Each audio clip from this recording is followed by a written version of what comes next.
Greetings and welcome to the Destination Goa Trance podcast, bringing in-depth interviews with artists, label people, organizers from the golden age of the 90s to the modern era. My name is Simon Peter. I'm here with the one and only Tibus. Hey, let's talk about Goa Trance, more specifically about the legendary Ethnica. Simon, what are your first memories of Ethnica? Well, I started collecting music in the early 2000s, and one of the very first Goa CDs I bought was Go Ahead 13.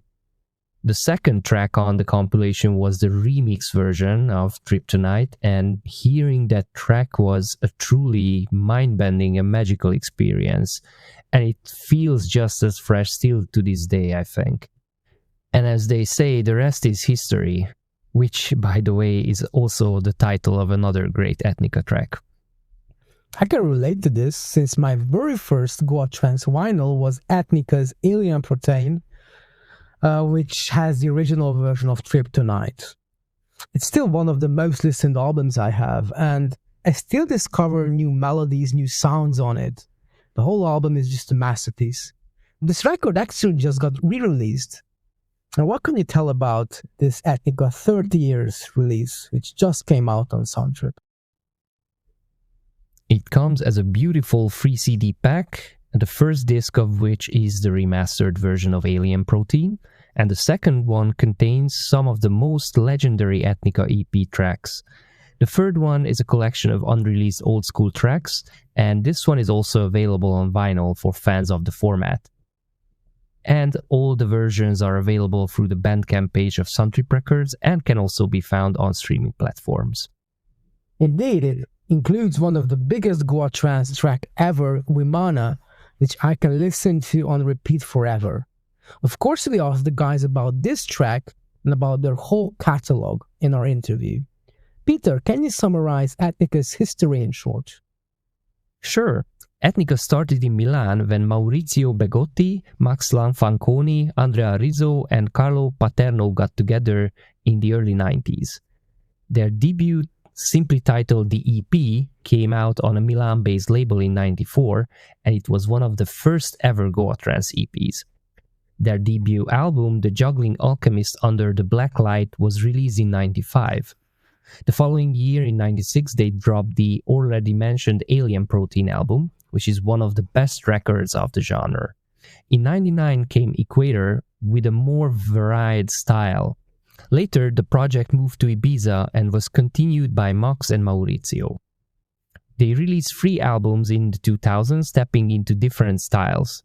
The band also has a legendary side project, Pleiadians, and another one, Crop Circles, together with the members of Lotus Omega. But today we are concentrating on Ethnica. Without wasting more time, here's our interview with Maurizio and Max. So let's start a little bit about your earliest musical influences. What were your inspirations in the 80s? Look, we both myself and Maurizio, we coming from a club, so myself personally, I follow all the evolution of the electronic music dance from the disco music to the Italo disco. Yep. And then house, acid house. I were going to England when they were doing this illegal underground big rave, and then there was the movement transforming from house, acid house, new beat. The new beat also. Let's not forget big current from let's say Belgium yeah. Or Europe.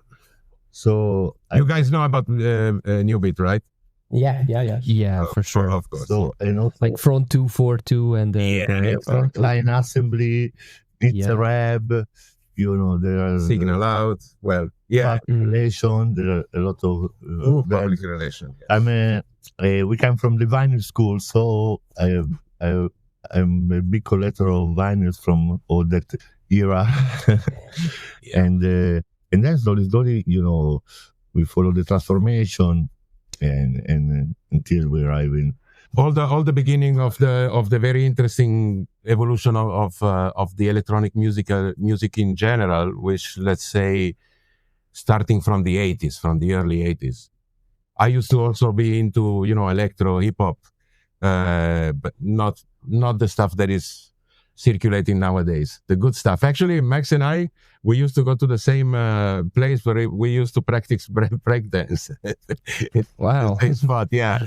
Yeah, I've been doing some graffiti myself. You know, it was also another really interesting movement. Also about electronic music, because the majority of that stuff, you know, Arthur Baker, you know, Africa Bambaataa, it was all done on, you know, 808, 303s and stuff like that. So there is still that connection to the electronic sound.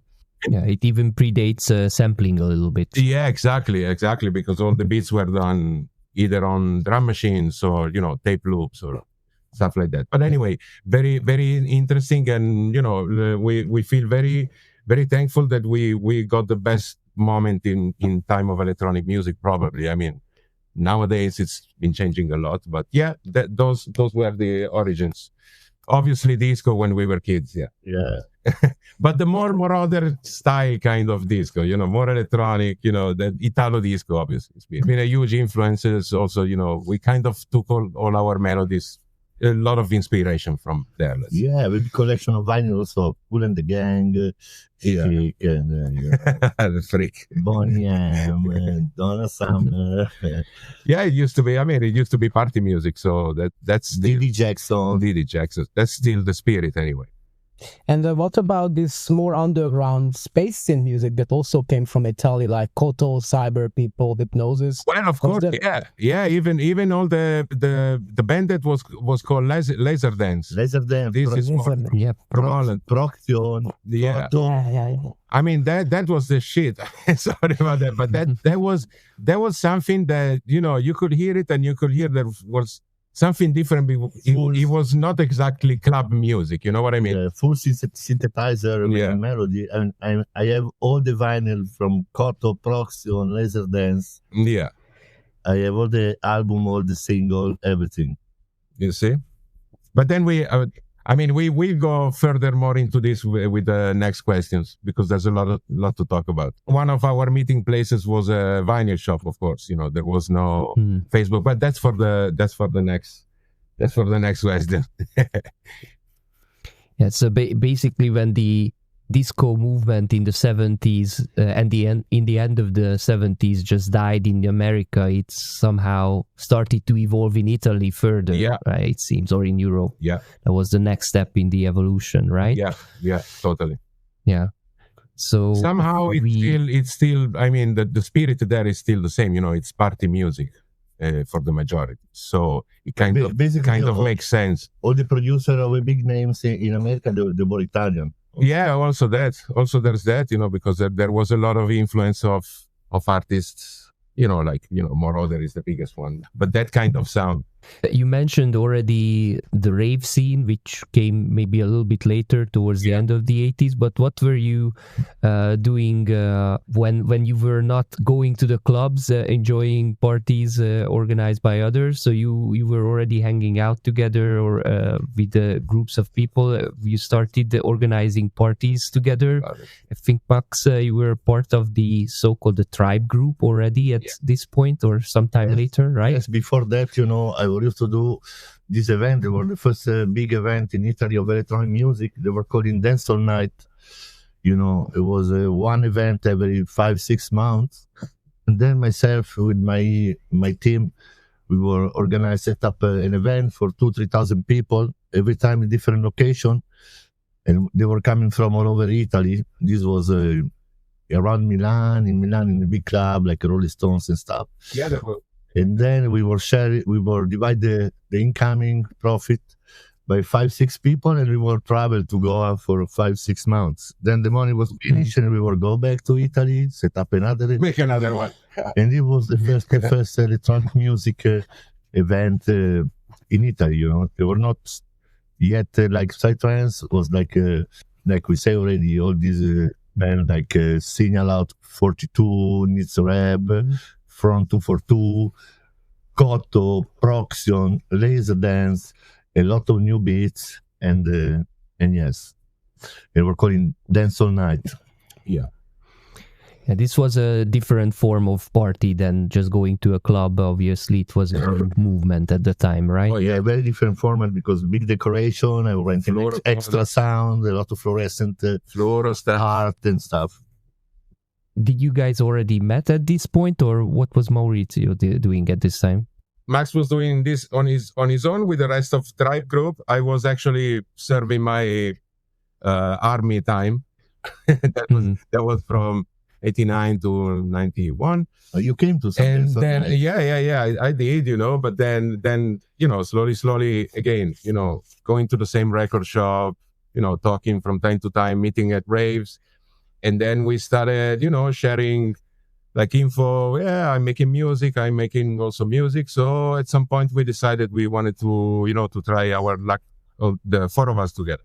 What sparked your interest in India and the Far East, Max? You mentioned you already went to Goa at this time. So how did you guys hear about Goa? And look, I have a couple of friends from Milan that they were going and did the first season in 86, 87. So in 88 was the first. No, 87 was my first season in Goa. And then I always back 87, 88, 89, 90 for like 5-6 seasons. I was doing, December, January, February, March, every year over there. And I think I read that you also brought the early psychedelic electronic music to South America, more specifically to Brazil. How did that happen? Yes, this happened beginning of the 19th. And it was not psychedelic trance yet. It was, let's say, new beat when I start. I was used to organize a free party in my land, in south of Bahia, Real da Ajuda, on the beach. And then slowly, after many years, I was doing full moon, every full moon, maybe New Year's Eve over there. And then slowly, we decided to organize the first festival. This was, we were going into the psytrance movement, and they were calling Celebra Brazil. It was the first one. We did like 3 events in 2000, 2002, and one event for like, let's say, 10,000 people, 3-4 days event. It was the first, international electronic music. That's already after 2000 anyway. Yeah, in 2001. Yeah, 2001. Yeah.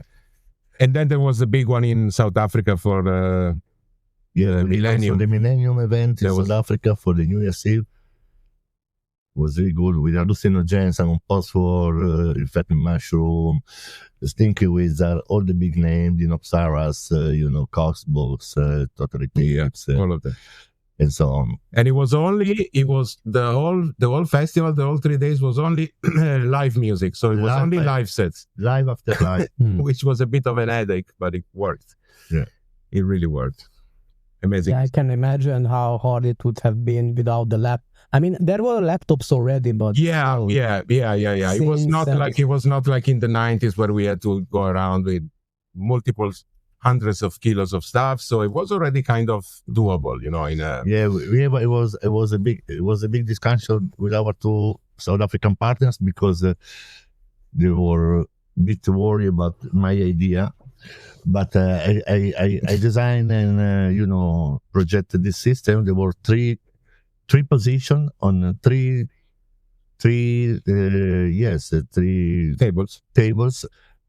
on the stage, and so one was connected, one were play, one that were disconnected, one were connected, one were play, one were disconnected. So live after live, it was amazing. Yeah, it sounds really well organized, and it's like interesting. Yeah, it was. Yeah, so did you guys start to make music already in the 80s? It was around 90, let's say 92 as Ethnica, 92. Yeah. Before that date, we used to run a couple of clubs in Milan. So I produced 2 singles by my own with the collaboration of this record shop where I was going every day, basically. Yeah. And the owner wanted to produce me, so I produced 2 vinyl, so like Time Out Volume number 1 and Time Out Volume number 2. This was before the Ethnica project started. Yeah, then around 92, we kind of started making our music, and here we are. And how did Andrea and Carlo came into the picture? So I met Carlo. In those times I used to have only one synthesizer, which was my workstation. So that was where I learned all the sound design.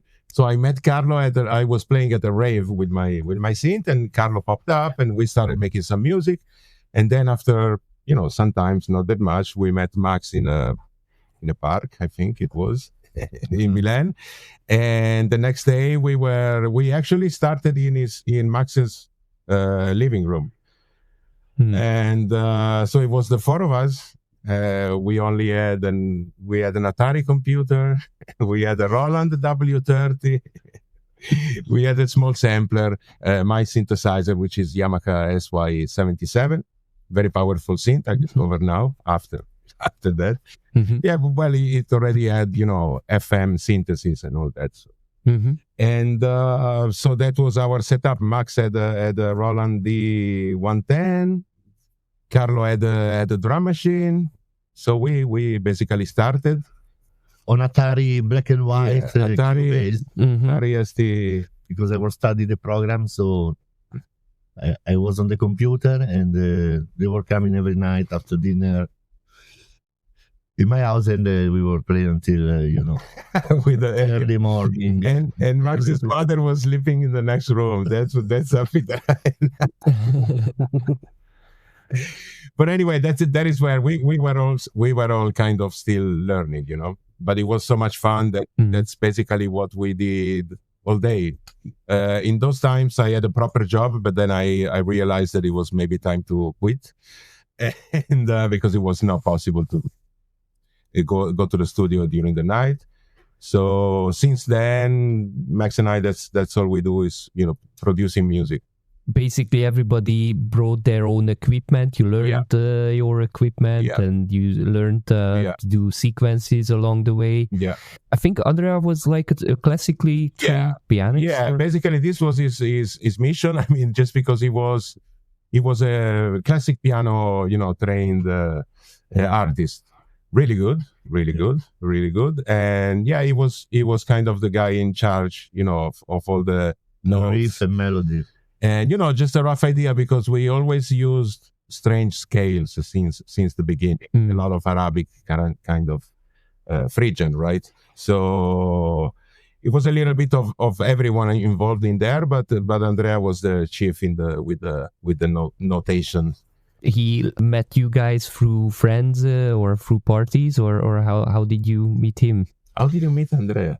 we met in Milan. There were a few places where people were meeting, like Sempione Park and some other place where everybody after school or work they were enjoying like end of the afternoon before to go for dinner back home. So, and yes, we were one of these friends of this company group from parks or disco bar meeting point and stuff like that. Originally, the band was called The Tribe, I think, then Ethnica Tribe, and shortened to Ethnica. It was Ethnica Group, actually, not really Ethnica Tribe, yeah. No, Ethnica Group, Ethnica Group. I have the vinyl. I'm in, yeah. Yeah, because as I said, we were working with clubs, and that we were running a club called Planet in Milan. We were basically promoters, and so after like almost half year running this club, we were doing like four nights a week. But Tribe also, before that, you were doing stuff here in Ibiza. Tribe was acting on the island. Like with another 2 partners, but were an organization organizing event in Ibiza Island in that time. And where does the ethnic come from? So who come up with that? Well, we thought, it's Tribe. We wanted to find something, kind of relating to that. And, and the Ethnica word just came up to mind, and we actually decided not to use, because Ethnica in English you're supposed to put an H under the T, behind the T. Sorry. So we say let's just use the Italian name. Yeah.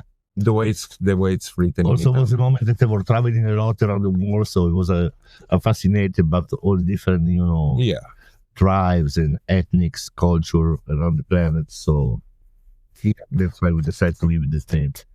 Your first release, which was still an Ethnica group name, already contains the totem logo. Who drew that, or where does that come from? Yeah, this I was designing this with a friend of mine called Fabia.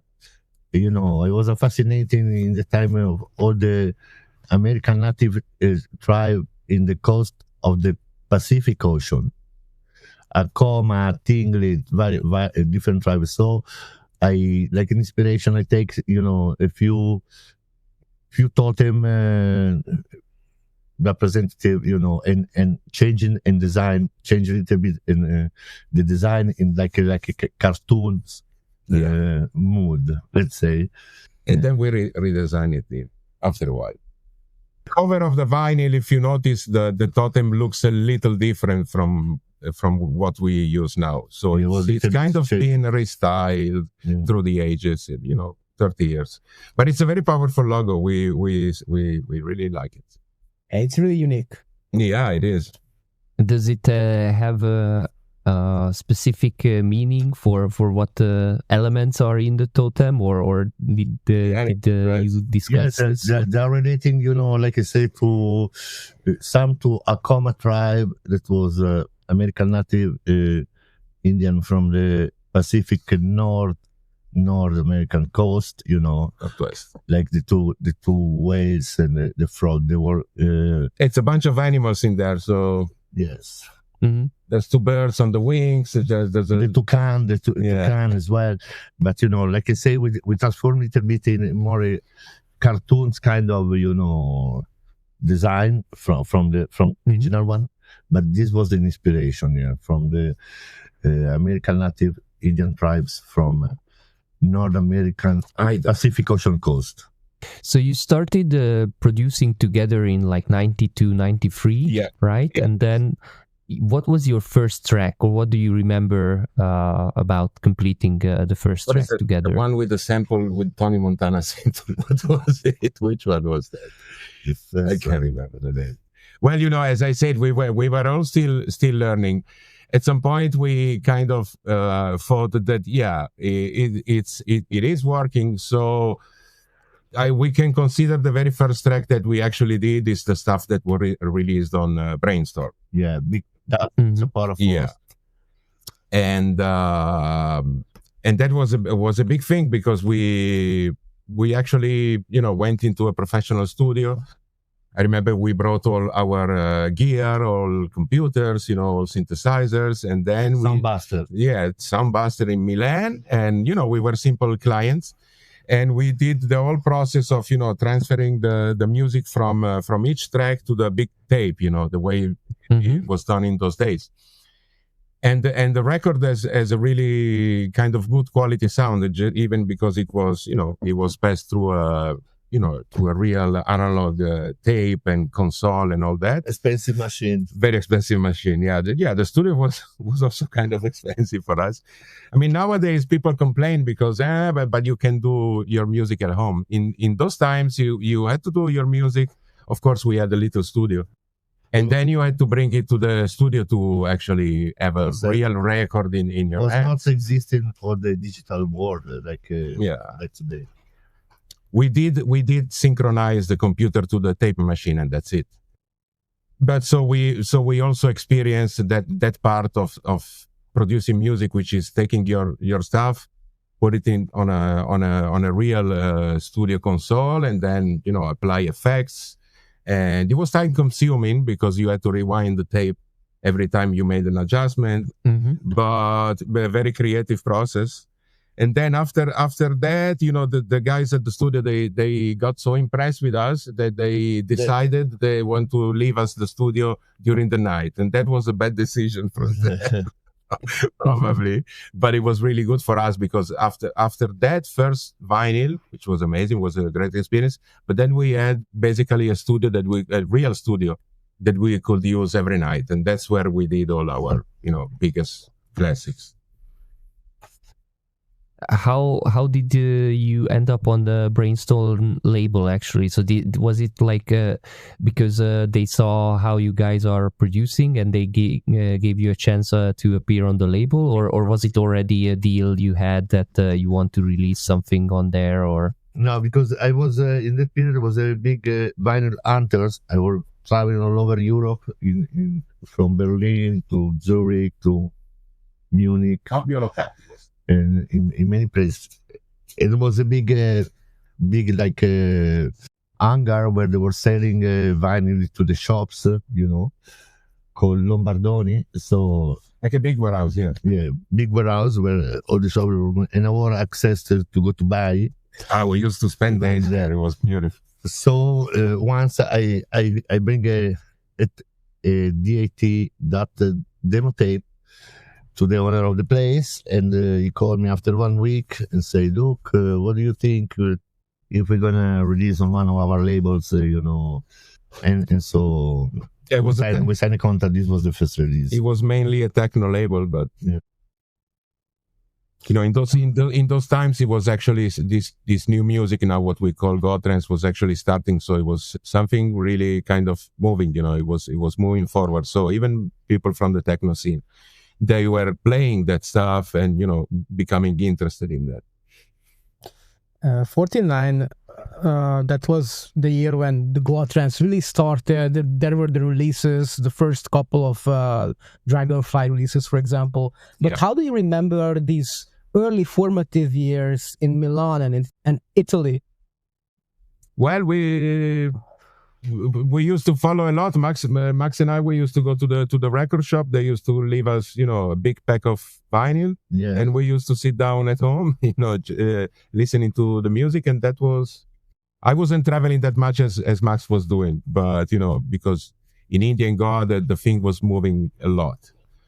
In Milan, not so much. Yeah, that was Transient, Dragonfly. Symbiosis, all these labels, they were usually in that time. Also, Psytrance was releasing also a lot of vinyls, so I was one of the ones to buy both them. Yeah, sometimes 2 copies. I mean, all the copies in the record shop, so nobody could get it. That was one of the tactics as well. The first EP, the debut, the Ethnica group, contains 3 tracks: The Golem, Fingers, and Big Dust in Chapora Fort. Yeah. What do you guys remember from these tracks, if anything? Well, Big Dust in Chapora Fort was like a title that I wanted to give to the track after a season in Goa where, they organized this full moon Chapora Fort 1 day event. Everything was for free in the time, not like a business involved, like entrance and stuff like that. A bunch of friends like myself, plus other 2, 3, 4 friends, who put together some money to rent the sound system. We were giving the business out to the chai mama, Indian chai mama, that were doing chai, drinks and stuff like that to Indian. Was drinking the business of the drink, and we were celebrating the full moon. And that party there were coming many people, so it was a big dust in the morning. So that's why, as a reference, we call the track Big Dust in Chapora Fort. And it's funny how there is a piano sound in that track, because in those times, that used to happen. That at some point everything is electronic, and then you get the piano. Yeah, it was still more experimenting with different sounds at the time. Yeah.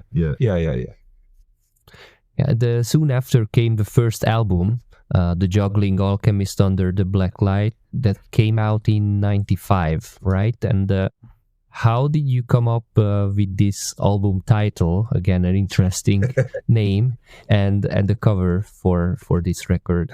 This was another influence from Goa seasons. Yeah, we were all doing all this juggling thing. I mean, it was a common thing that at some point, you know, at parties, everyone was like playing with different kind of toys. And I don't know how we came to that name. Yeah, it just sounded cool. It was a moment that you know, in a few tropical paradise spot, we organized a party in the jungle with a lot of black light, a lot of fluorescent stuff, and you know, all of our friends. It gives the idea. Compared us, we were play, you know. Who was the alchemist? Juggling, and so this came from it. Yeah. But yeah, that's the stuff that all that music that is in the Juggling Alchemist. We did that music before the stuff that we started to release on Blue Room. You know, it's such a weird story because we met Peter Huber in a record shop in Frankfurt. Because I remember we visited Sven Watt at his record label IQ headquarters, and you know we had some music ready. He heard it, and then he said that from that moment he didn't really want to do anything related to Goa trance. He especially said. So yeah, what we did was just let's go to a record store, and we started playing the music, and some people freaked out, and one of those was this Peter Huber guy. Yeah, He listened to music, say I want to release my label. Yeah. Absolutely. It was a society. Yeah. And then in the meantime, he keep the music for a couple of years until the in the meantime we were already producing Spirit Zone, a lot of much more stuff, and we signed with Blue Room, and then was quite silly moving from him, because when the Blue Room Alien Protein was released, straight after it was launched, he realized, the Alchemist, the Juggling Alchemist, and under the black light in the same time. We got a bit pissed off because he was keeping freezing, the album for maybe 3 years. Yeah. And then he realized that he had an album from Ethnica in his hands, and he never released it. So yeah, that was the story about that's why the Juggling Alchemist was released with so much delay, because it just didn't go out. But it's interesting you mentioned that Sven Fate, at the time, like 94, he was already moving away from trance. I mean, nowadays people know him from the techno scene mostly, but in the early 90s, IQ Records was huge. Oh yeah. I'm usually always listening to the stuff even nowadays. Just it's incredible stuff. And I remember they released the Coxbox album. And then after that on Art House, actually. And then after that, it totally switched even the music that they did, because we used to go to the Omen Club to Frankfurt just to hear, Sven and other guys playing. And the stuff was basically Goa trance. Then at some point, it turned into house. So, that's what it told us. We were hopeful, but then it didn't happen. But maybe it's better like that. Maybe you can tell a little bit about my favorite track from this album, which is Spheric Concept. Oh yeah, that's a very important track. Well, first because it's an amazing track, a lot of modulation, a lot of crazy sounds in there. Everything sounds. We in those times we didn't have it EB 303. Actually, in those years we didn't have it, but all the modulation, all the sounds are sounding a lot like a 303. So it was a lot more modulation going on. And I remember that track is one of the first that we sent to Goa, and a bunch of DJ friends like Dino Psaras especially. Dino is responsible for bringing this music to the ears of the guys in London, Blue Room and all these people. So that's a very important track also because it opened up for us huge doors. I mean, and it's one of our earliest tracks for sure. I'm glad you say that it's one of your favorite. Yeah, nobody talks about that track. but it's quite a powerful one, yeah. And which is your favorite, by the way? Which one, from the Juggling Alchemist? Yes. Well, I like kind of like Moon influence. I mean, all of them. Really, you can imagine. It's the first times that we were actually releasing stuff, and every time I hear it, even though it's been such a long time, it just brings back a lot of good memories and good feelings. And how did you write music? it was the studio. It's either when we had the proper studio, we were basically there since the morning until the night, and that was the meeting place. So did you guys still have like day jobs at the time? You mentioned you all had different things. Not anymore. No, not anymore. We were just dedicating our life to producing music, and then there was the live set activity, which was quite demanding. Also, it was a big effort to do that. So that was the meeting place, and we used to have long sessions. Sometimes just having a pizza there and just go on until early morning, basically. Yeah. And still we were kind of slowly learning everything. Back in the days, everything, a lot of gear was involved. You needed to learn how to use a mixer, how to use a sampler, effects, synthesizers. Right now, it's for people that use only a computer, it's only a computer, which is also can be very confusing. But there were a lot of things to learn. Was a moment also in the beginning when you are young, different energy, you have a lot of enthusiasm. Oh yeah. And so we were doing session of 20, 30 hours, without even,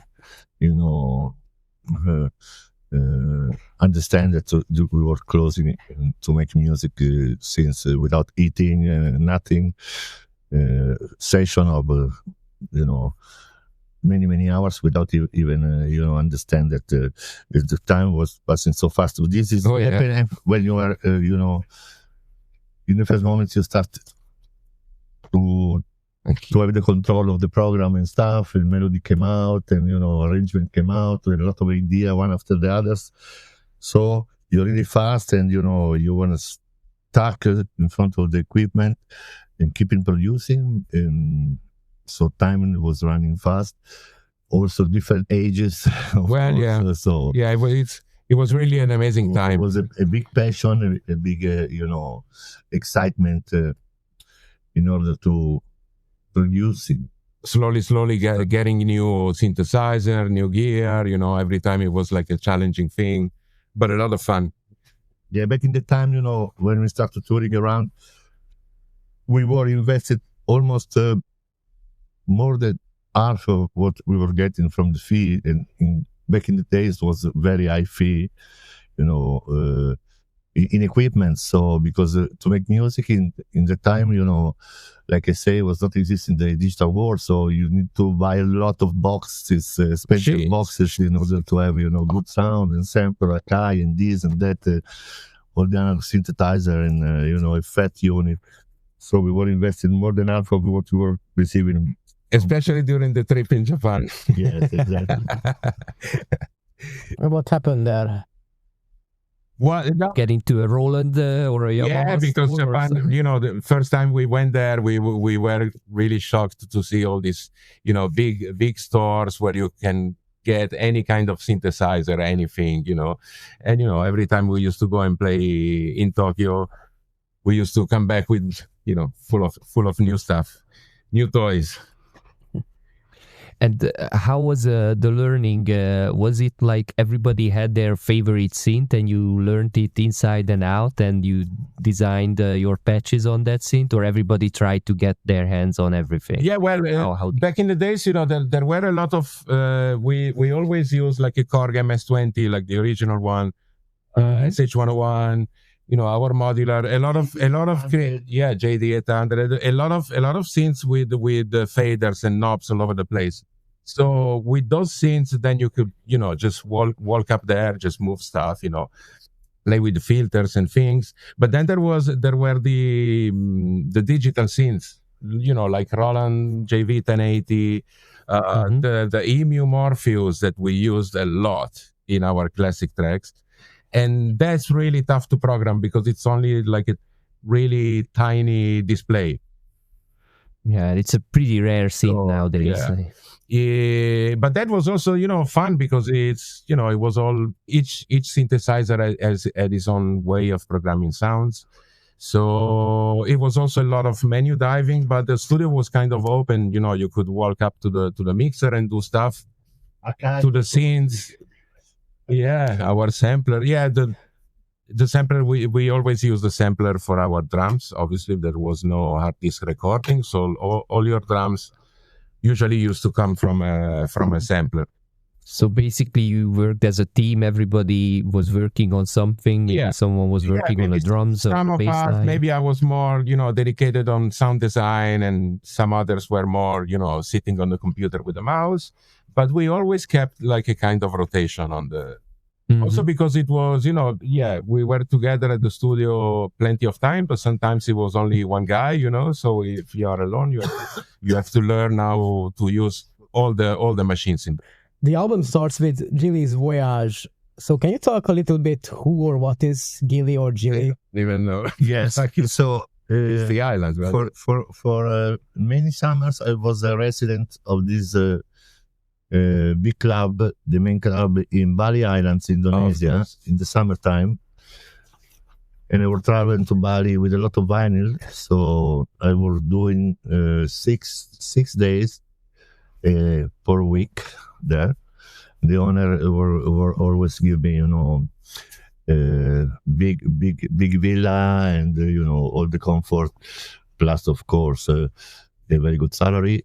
And I was going then there 4 or 5 months. The same owner of the club, very powerful Indonesian guy, he had like a private island in the Gili Island. So, and for the full moon, he will let me organize a special event in a different outside of the club, 66 we were calling, on the beach.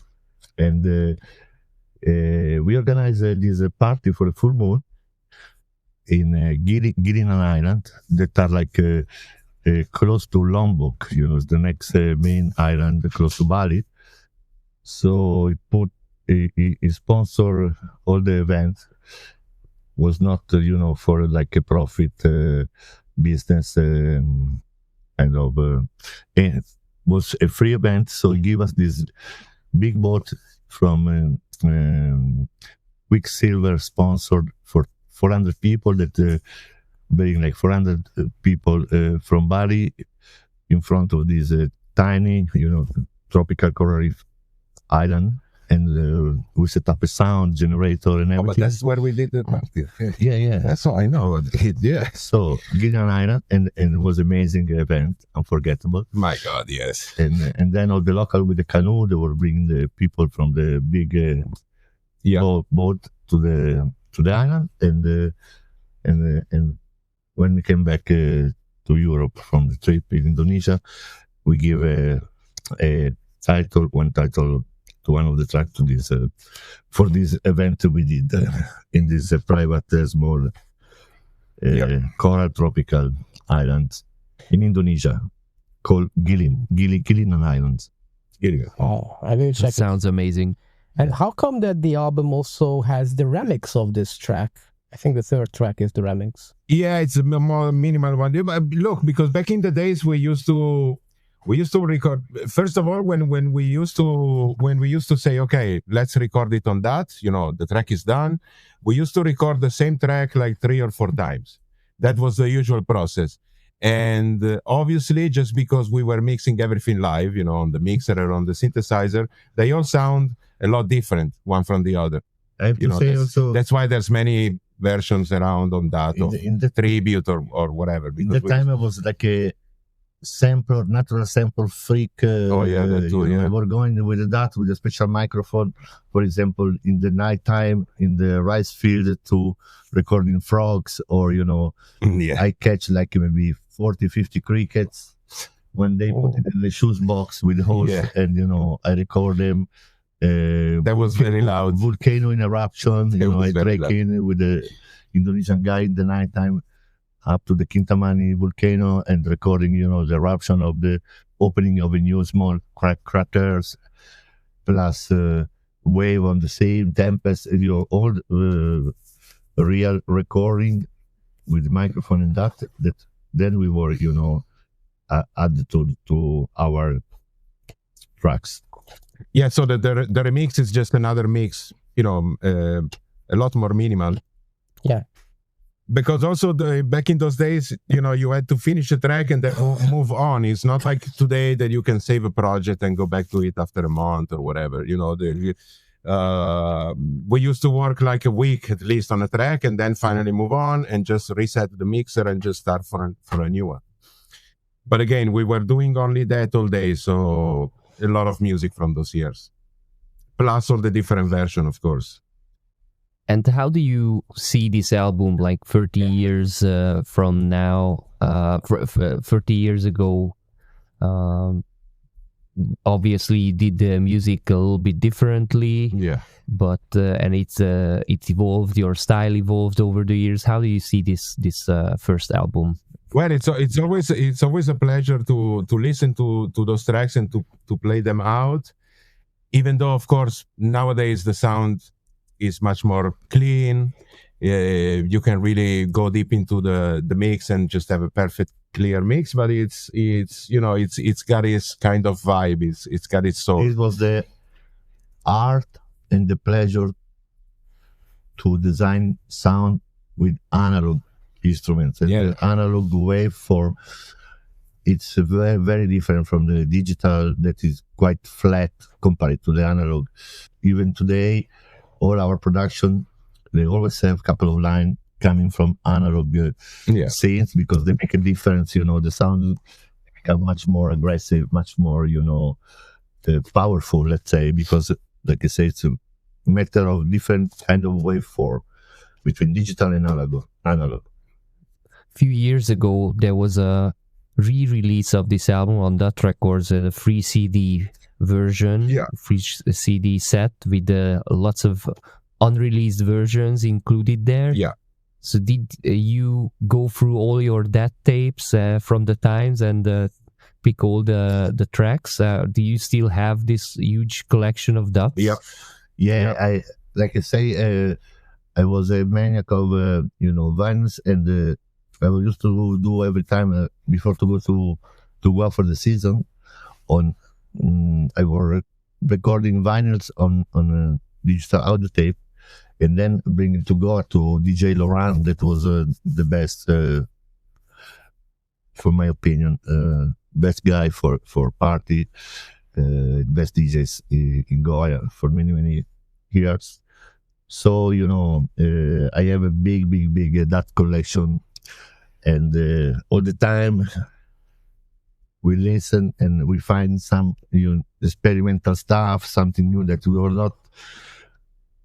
were not really sure if it's putting out and release it, because some is very experimental, kind of peculiar kind of idea. But then somebody like Chris came from some trip and listened and said, no, we have to release it, this is amazing.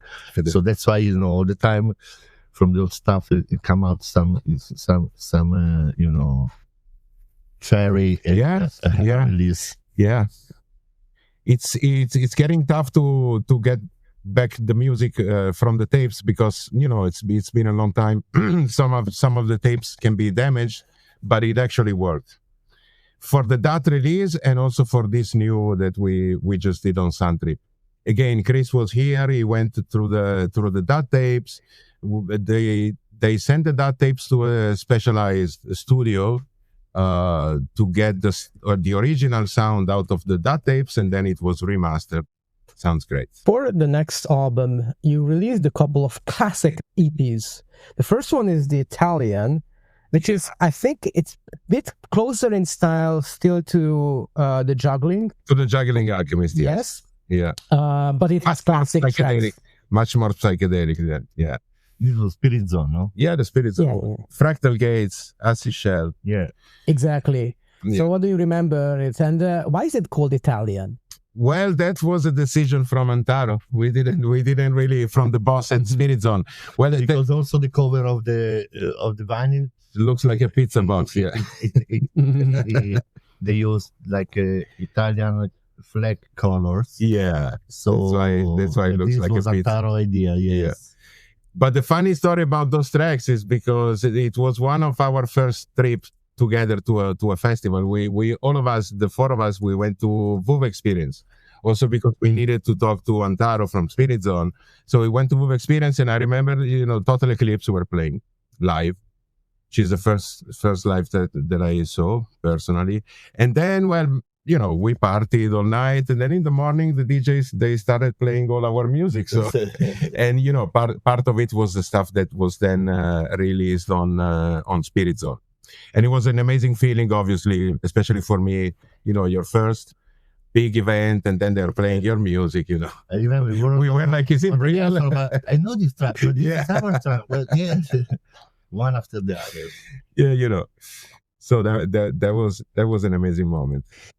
The title, I don't know, it's the Italian EP, The next one is a classic lost record in a sense, which is the tribute Intense Visitations, which has its own story. Can you tell a little bit about that?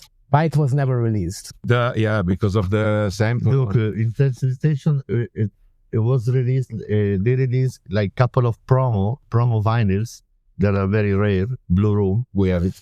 But then, the sample, we back in the time, we found a lot of poem from Jim Morrison. Okay. Yeah. We take a few sampler, few verses of this poem. There was a lot of verses from him. And we add to as a sample on the track. But then, from Blue Room production, they were a bit worried about cleaning a sampler of a big artist as a Jim Morrison. So that's why he was never being released. Yeah.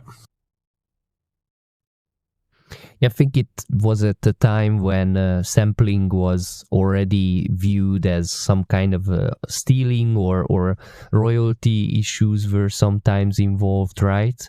So it was not easy to settle. Yeah, as a record label, you need to make sure that they're not gonna do anything legal to you. For us was okay, but the record label, I think they asked how much money they wanted to clear the sample, and it was probably something out of the question. So the people at Blue Room, they decided to so now to stop the release. Tribute did come out with another EP. Yeah. But for Visitation of Energy, there was no way. It was released on a compilation from Gili. Some of his, but it was mixed, obviously. And that's the only release that actually happened. As you said, the tribute was released with Austral Way later, I think the same year. And these two tracks are more closer to Alien Protein. The sound is more fresh, especially the drum sound is reminiscent of the full length. So how did your sound change? Yeah, we were working in the big studio. That's one of these were the two before the Alien Protein album came out. We signed with the Blue Room for a few EP on, to announce the release of the album. Full on. Yeah. So. Yeah, the change of sound is probably because of the new studio, and also, as we said before, we were starting to live from it, and we did buy a few good machines. So our sound obviously improved because we did have more gear.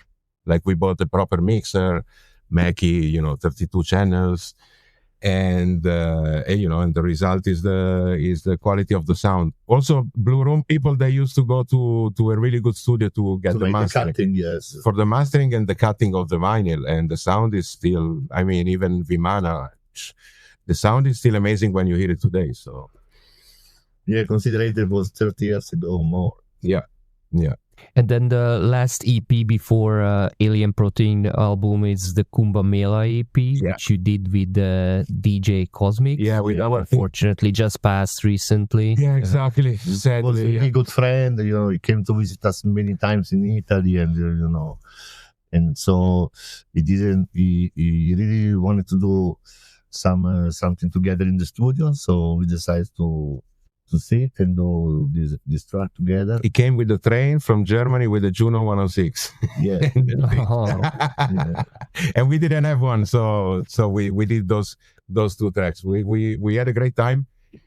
We were working at the big studio in Milan, that one, so it was really good. We had all the night for us to work, to do session, and I think in like a week the EP was done, and it went out on Matsuri, which was also for us a like big thing of honor just to be releasing on Matsuri. Yeah, one of the biggest ones from those times. Yeah, indeed, and it's still one of the important labels, I think. Exactly. Yes. Yeah.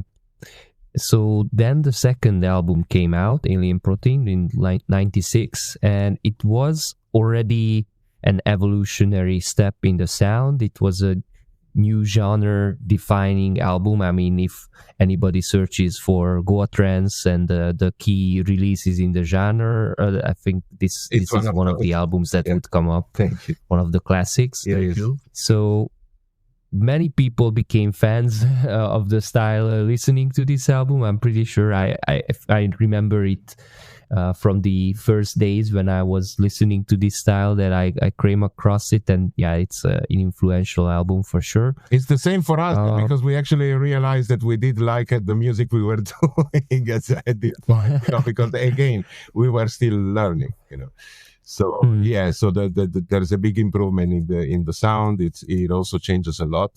It also was a big selling this for me. Oh yeah, even more melodic. So yeah, but let's hear the question. Sorry if I interrupted.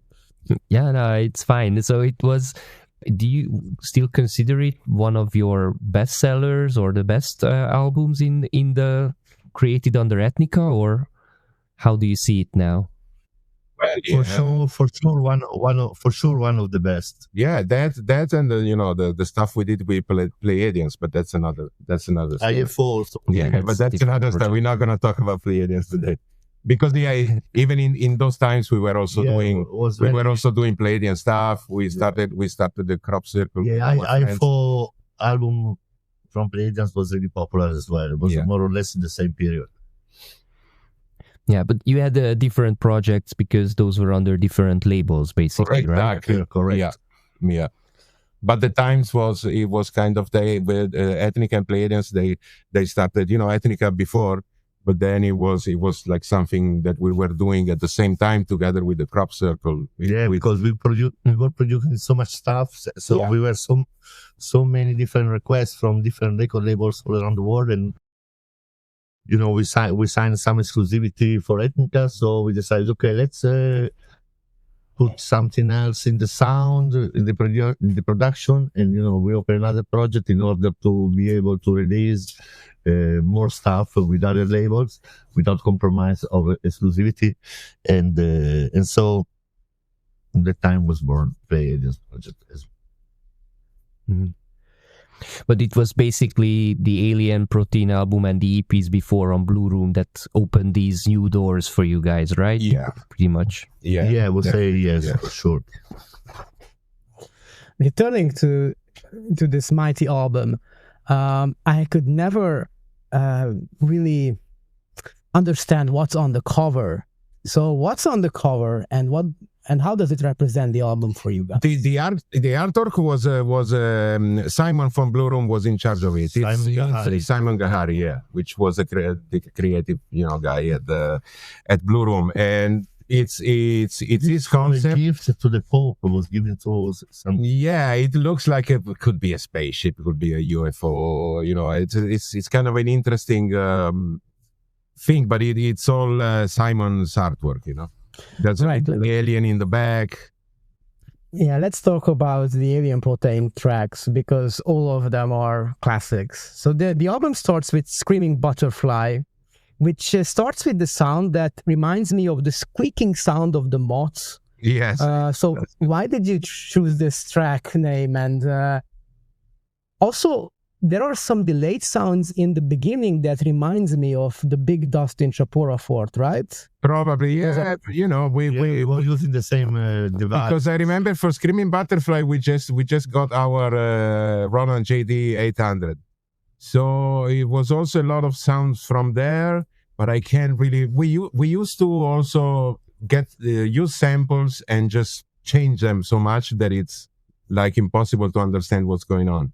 That's also what we did in Tribute. There is an actual riff which is made of frog sounds. So yeah, some of the sounds, a lot of the sounds in that particular track were coming from the JD. And the Screaming Butterfly name, I think Carlo came up with that. Can't remember exactly. And in Chakra Activated, it seems like there is a call and answer kind of dialogue between the scenes. What was the discussion about? Or what kind of entities are those? Yeah, you're right. It's the question and answer kind of riffs with the 101 and the MS-20. And it looks like, sounds like they are talking to each other. Alien communication. Yeah, it's alien communication going on. But we used to do a lot of that stuff. We also had the name in Italian, I can't remember anymore, to define, shall we do that kind of trick? Well, it's been used nowadays as well. But I remember the Chakra Activate is the first one we did after Max came back from England with an SH-101. So, and that's one of the sounds you hear in that kind of conversation thing, which is a great riff. Yeah, and obviously talking about the 101, there is also Starship 101 on this one, which is probably the most sci-fi track. It is, yeah. And for that track, because finally we understood how to get the 101 to sound properly. So it's just about clipping the channel of the mixer. So that's why we called it Starship 101, because finally that synth was really sounding the way we wanted. Again, a lot of really life-changing things were happening by just randomly. We didn't have YouTube to learn, the tricks. Yeah, we were traveling, but usually producer, we never used to share tricks with other people the way it's done now. People used to keep their secrets in a way, but we actually found out how to make it sound like a real lead. Starship 101 it is an amazing track.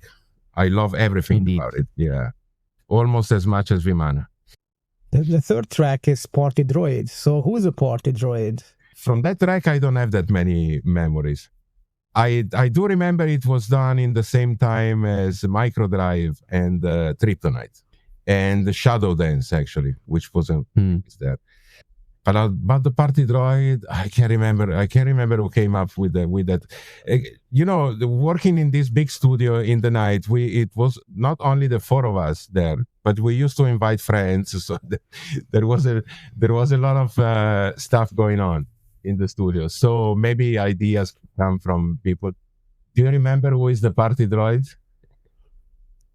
Party Droid, we were the druid. You see, he's got all the stories.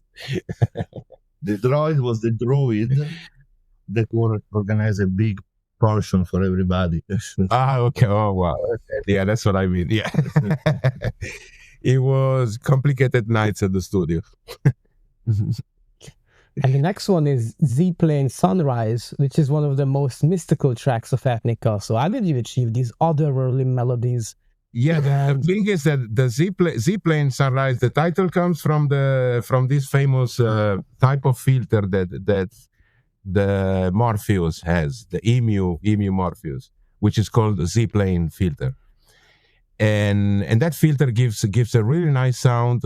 And nowadays in 2025, I'm still waiting for it, but nobody has a good emulation of that one. At some point, I think I'm gonna buy it back because we don't have that synth anymore. But yeah, the old track, the Z-Plane Sunrise, was done on the Morpheus. And again, it was the same time as Tryptonite. So probably in those times we were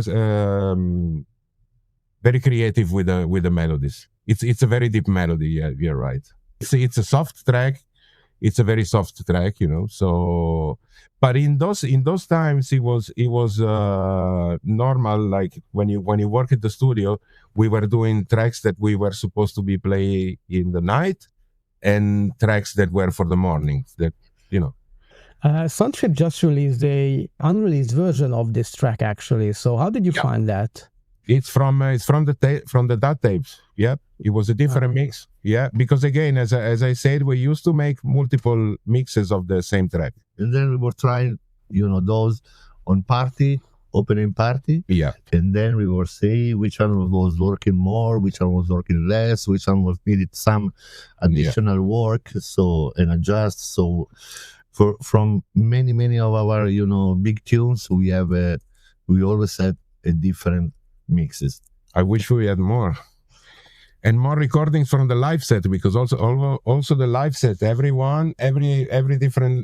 live set was different. Yeah, because we were actually, mixing and modulating on stage in real time. Yeah, and then there is Microdrive, which has this really crazy melody that really feels like you're losing your mind or freaking out. And how did you come up with this track? I must say that you have a really, really special bass line also, loop that giving kind of melody as well to the whole track. This, like we say, it was a moment of a big explosion of all the analog synth, and we were already in the moment that we couldn't afford a lot of different synthesizer and analog devices.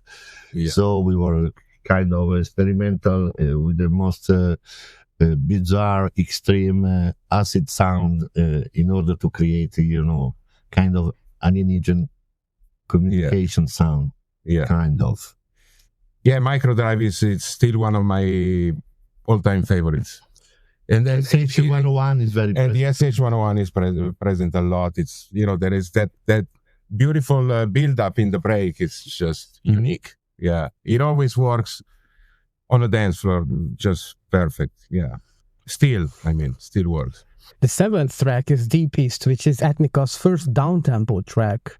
Yeah. So how did the idea come from to create a slow tempo or slower tempo? We used to start the live set with a slower. Yeah, the idea also was working in order, was important to work the Alien Protein album. So we decided, to end it like a different kind of sound to bring all the vibes, of the audience that is listening to the album more down and peaceful.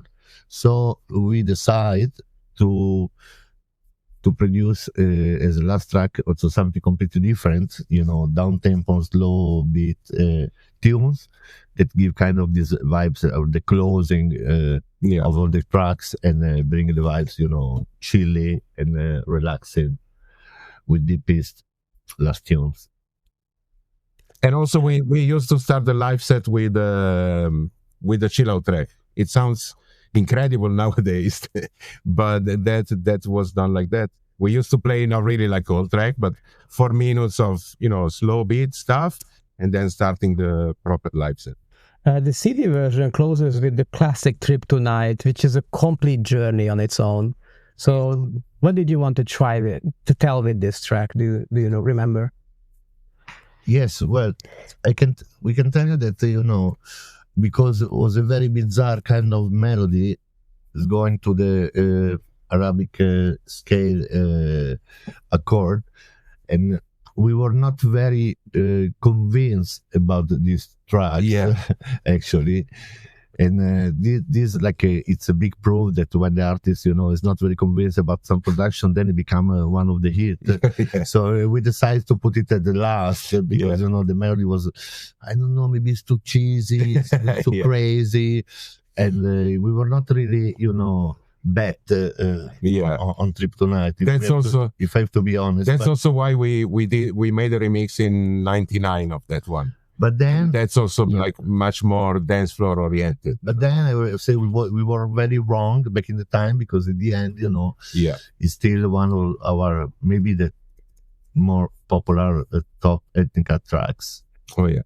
Yeah, but it's interesting that I think most people know the album version that came out on Alien, on Alien Protein, and the Blue Room version. Yeah. And then you, as you said, you did the 99 remix, which came out on compilations. Yeah. I have it on like Go Ahead's 13. It was one of the, because I came late to the scene, it was one of the first CDs I actually bought, but it was immediately like so hypnotic and so different from anything else. Came out in the 99 Triple Night version.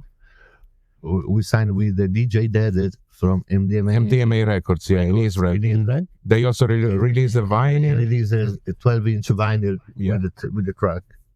Yeah, and you also added like a spoken sample in. Then was it like a Timothy Leary or something like that? Yeah. I think it's Hoffman. I can't remember exactly. Yeah, one of these crazy doctors, scientists. Yeah, taking from the internet from back in the days, like we used dial-up modem line, but it was a new way to catch samples. Yeah, but it adds to the whole track, and the whole story is so much more powerful than in the original version. I think I really prefer this version. And I think this is what you are usually playing in the live sets now. Yeah, it's much better. The remix is much better. It keeps the same vibe, but it makes it much more interesting and danceable. Yeah, there's a lot of changes in the sound. A lot of the sounds are clipped, like kind of distorted. Mm-hmm. We use the Nordrec 1 that we had in those days, and it sounds very powerful. Yeah, I think it's a true masterpiece for sure. Yeah. And then there was a vinyl version of the album with a different track list, as we said. Then it was starting with Trip Tonight actually, and also has a bonus track, Steel Botta. Exactly, yes. That's a crazy track that we did in a crazy night. It was a little bit too fast.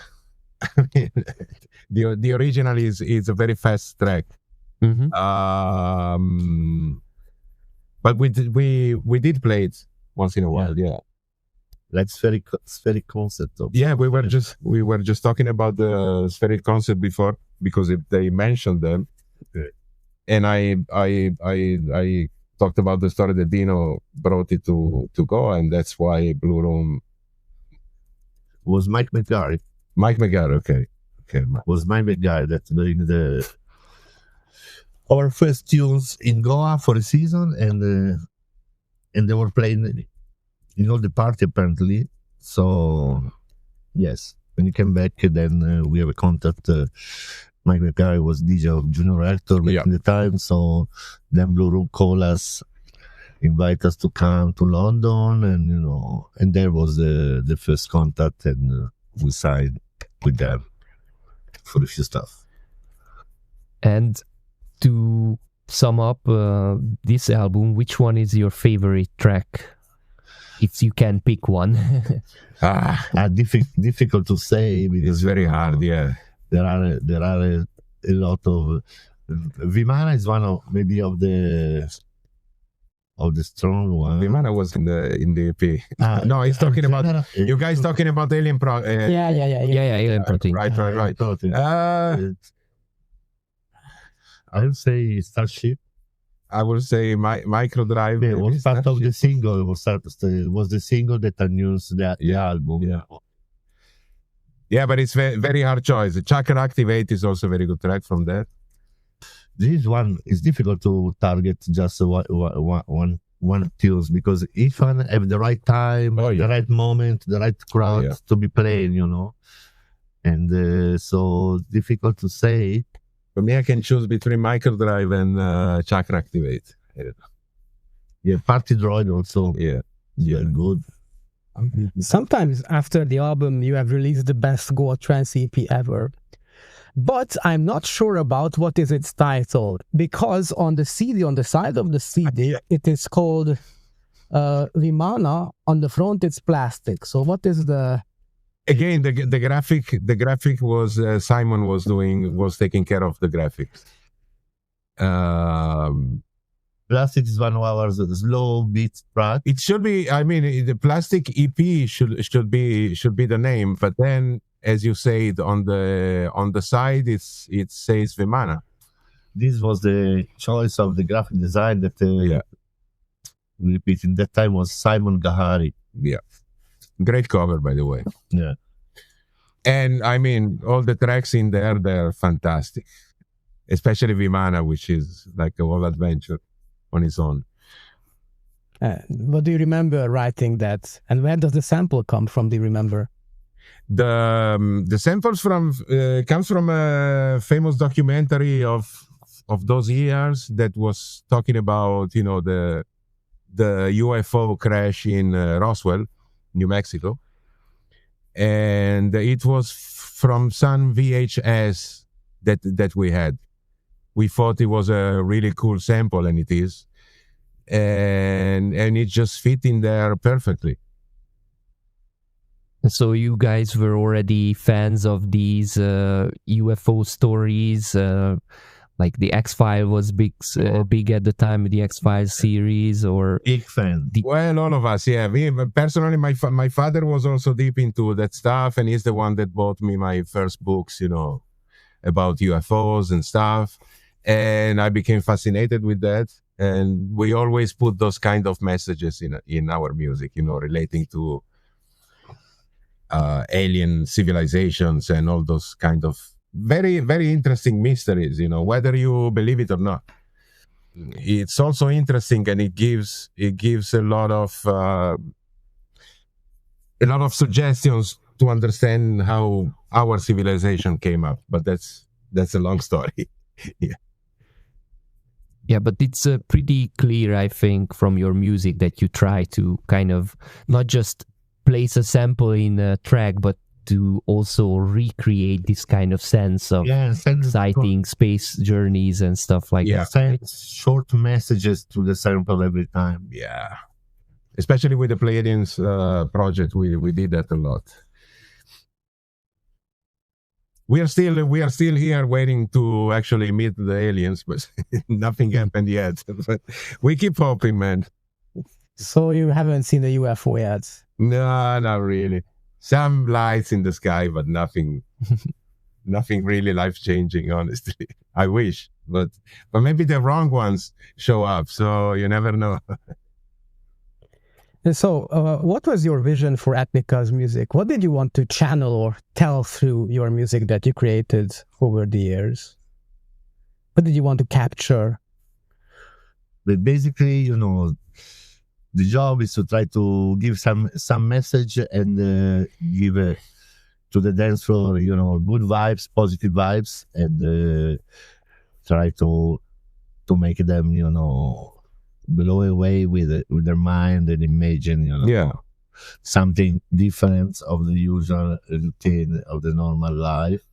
Yeah, you try to put your messages in there, make people have a good time. And we're both DJs, since the beginning. So for us making music, when you're creating it, you already, you think, you're gonna play this music to the people, and it's already a great feeling. And then, yes, when you produce music, you see things, you not really having visions, but this is maybe that's in the music. That's the way to transmit the feelings to the people. But honestly, there's not any intention. We just make the music we like, and we hope people enjoy it. Then each one can take his personal trip as they want in his way. Yeah, especially people using psychedelic stuff, but that's another question. And how did you operate as a band? Was it fully democratic, or was there a band leader? Well, we consider Max the founder of the band, and in those times there used to be, a person that was also a DJ that used to go around the world and promote your music. So if you can call that a leader, then yes. But at the studio, we were, it was some kind of obviously very, very democratic, very chill, very cool. It was a place to have fun. Of course, sometimes you have disagreements but it's usually just a good time. Yes, totally democratic. I think it came out later actually, but there is a legendary recording of your live act in Athens. Oh my live God, in yeah. Athens. Oh yeah, and that's also a good story. That's also a good story. Then tell us that good story. Yeah, you remember exactly what? Well, first, wait. First, we show up in this, this place, and the promoter he put us. We were on a stage, of course, but the sound system was exactly behind our back. So it already started in a crazy way. So basically, when we were making sounds and moving knobs, with the bass frequency, I remember it was completely disabling my legs. It was something that I never experienced before. Moving my head. Jesus Christ. But then the story, Max. Yeah, the story tell is about that, without saying, it was a kind of silly story, because actually they are recording the live undercover without told us anything, and we only find out. We didn't notice, because back in the time was still full of cable, full equipment, so we didn't notice an extra cable going to the mixer and stuff. And a few years later, we find out that it was. Yeah, but no, no, because I remember at some point we look behind the DJ mixer, and there is a goddamn cable that goes out and it goes into another room. So basically we follow the cable. Right, and there's a guy sitting there recording the whole fucking thing. Yes. So we got angry a little bit, but then then it was. Then today we have to say thanks, because we have to say thanks because I wish we recorded more live sets. So yeah, that's the story. Basically, they recorded it without telling us. But nowadays the people have the possibility of hearing, what it was like, a real, let's say, real live set, even though there is a computer there making music. But that, yeah, and as you mentioned, the live act starts with a slow track, a little bit of a kind of a chill out intro almost, and then it slowly ramps up. Because we used to play usually after a DJ, and for us we thought it was a good idea to completely reset the whole situation. So people that when they get to hear the first kicks, it's gonna work. It's gonna sound nice. We don't do that anymore anyway. But yeah, it's the first one was a slow bit. So luckily the tape resurfaced, or you found the recording and it was released on a CD. It's almost more than a decade ago now. Yeah. Federico from that records, he found out about that tape. And it was released, and it's an amazing release. It's like an historical kind of thing. It's a beautiful product as well. And if you can recall any other gigs from this era, or can you recall even the first gig as Ethnica that you did as a live act? Yeah, the first live was in England, in London, in Tyson Street. It was an amazing so and that time it was the four of us. Usually we didn't travel in 4 people, because it was really tough with the air flights and stuff like that. But it was the 4 of us, and we were basically really kind of scared, because we were starting the sound check like 5 hours before, because we were starting with the 200-300 meters of cable, a lot of analog mixer, so calibrating channel by channel, kick, bass, rhythmic, synth. Yeah. So it was very, very hard job. And that was the first international gig as Ethnica, but we did play live. It was the debut live. Yeah, we did play before live we did a couple of tests in Milan. like It wasn't really yeah. official Yeah. outside of the country. Yeah. So the parties you had in Milan were basically just to test the waters with the live setup. You organized some parties to see how it works. Yeah, as I told you, we were, Max was DJing, currently DJing in clubs. We used to have a club ourselves, and so I remember for one of those clubs, when we decided to completely change, we actually organized this after hour, and that's where we played our first thing. I heard that there was a huge party in '95 which lasted for 3 days, organized by you guys. Do you remember that? Or I think I read it in an interview. Ponderosa. Yeah, we were doing, few events Ponderosa. in Italy. Was like a Ponderosa, I think. It was outside of Milan, close to Varese. Really big Big place, yeah. Place that is still active for concert and music event, electronic music event. And yes, is where I invite Dimitri Nako first time. It was his first gigs ever of his career from England. Nice. Lotus Omega were there as well. Yeah. It was nice. It was a successful event. I was good. Definitely. Right. Back in the day, every live set was different, but can you tell to our listeners why is that? Why was that? Yeah, because as we said before, you basically we used to take basically all our studio to the stage, flying on planes, and then a sound check, and then once you start the sequence, you are changing everything in the track. You can change it in real time. So each live set was different from the other. There was a MIDI sequence that was running, obviously. So what we used to do was just creating basically like a 1 hour long track, and each time we were finishing a song, we used to paste it in the end of this big song.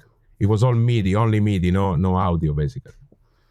So, and everything was plugged to a 32 channels mixer on stage with 2 effect units. So every time the sound was going to be different. Also depending on how you were feeling, if people were, it depends. I'm glad we have this video on YouTube. This one we are playing in Paris in this field, because people now they can actually experience, how it was back in the days. Yeah, that was it. That's the different, also the amount of gear that Yeah, because this was the only way. There were not other way. There was no other way. Digital was not existed yet, so we only have to carry a lot of 250 kilos of stuff of gear. Yes. Rack, box, cables, everything from power plugs to MIDI cables, audio, everything. Yeah. And also, obviously, before you go to the airport, you need to load everything into a car.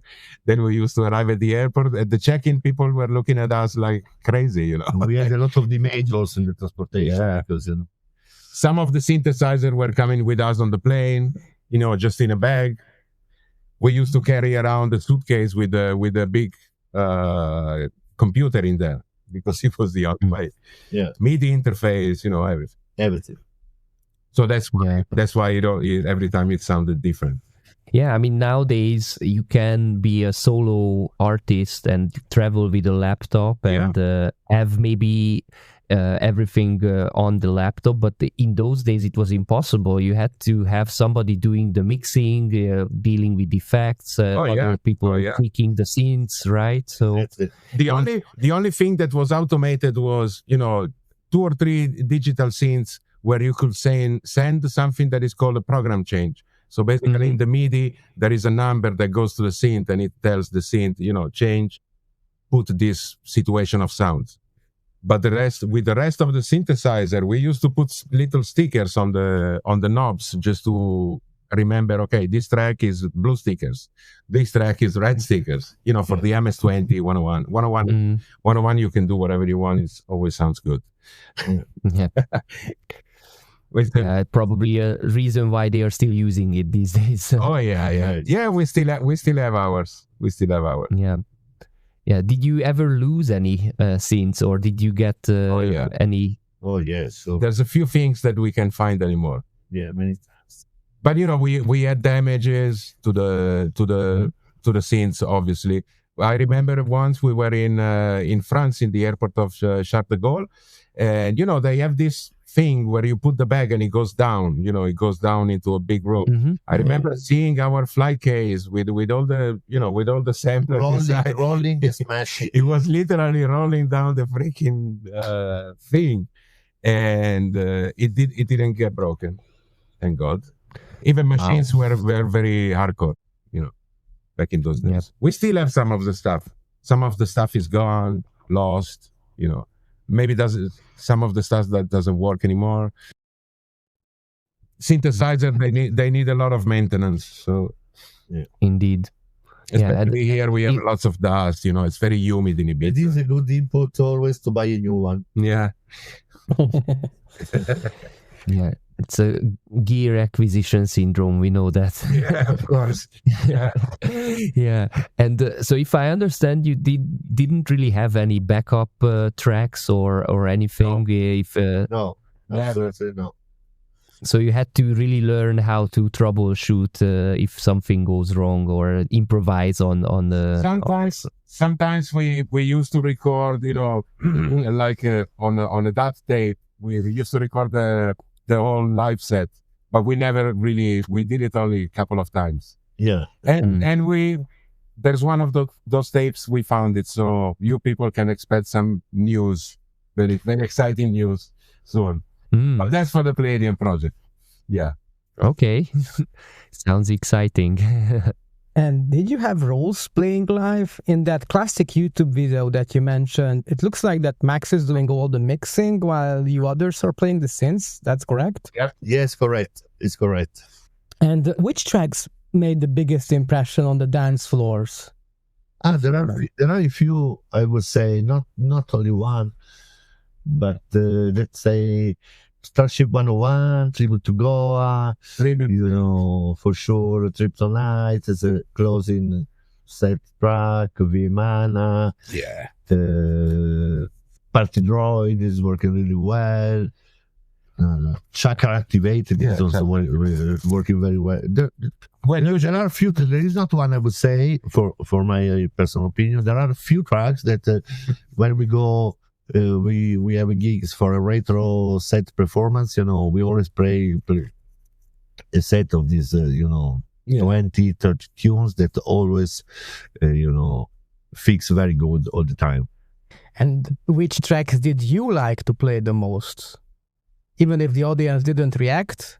But which was the most fun to play live for you guys? To play live, well, Vimana, I would say. Yeah, Vimana. Yeah. I like also Intense Visitation sometimes because there is this big, if you play it from the beginning, there's a long sample with the voice of Jim Morrison and very good synth. And, Visitation is a very deep track. Yeah, it's very cool. Very acid.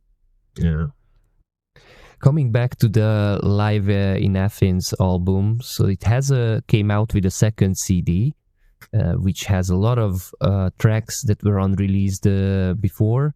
Yeah. It's almost like another album worth of tracks. Yeah. So how do you keep all those tracks in the drawer and not releasing them? Were these tracks meant for an album maybe, or did you just keep doing them and they somehow?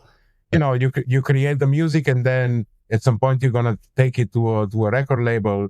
And something is going to happen.